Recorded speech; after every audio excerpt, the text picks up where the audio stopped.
When you hear the name Porsche, the first thing you think of probably isn't fuel efficiency. But give the German automaker credit. They've come a long way in recent years, leading to this: their first ever hybrid, the 2011 Cayenne S.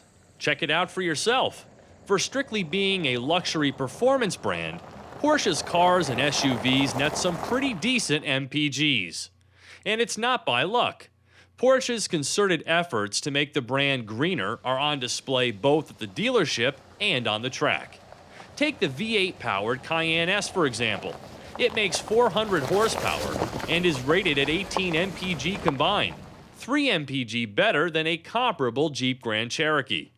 So this gasoline-electric hybrid version, developing a combined 380 horsepower and a gaudy 428 pound-feet of torque, has to do even better while mimicking similar performance, even though it carries an extra 385 pounds. Towing remains strong at over 7,700 pounds. Rated at 20 mpg city, 24 highway, the EPA estimates that the hybrid will save the average driver $444 annually in premium unleaded. Including shipping, the base MSRP is $69,000, $4,000 more than a Cayenne S. So those are the hard and fast numbers.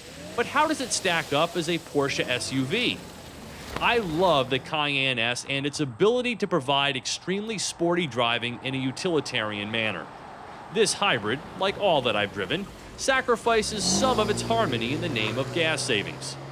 Using an engine I've come to love in certain Audi cars, Porsche pairs the company's 3-liter supercharged V6, 8-speed automatic, a 288-volt battery, and an electric drive motor to achieve the better mileage.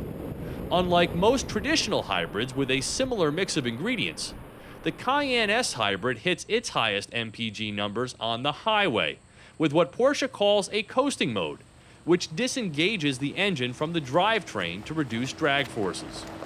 After coming to grips with the formidable center stack and its myriad buttons and switches, the hybrid sometimes starts off in electric mode, sometimes not based on conditions, and then functions with normal controls.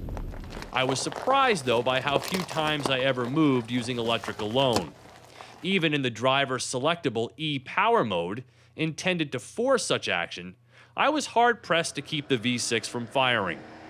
The start-stop technology is reasonably smooth, though there were times when the reintroduction of power seemed delayed. Unlike the other Cayenne models, the hybrid has a permanent all-wheel drive system, absent of the interactive electronic settings used for off-roading.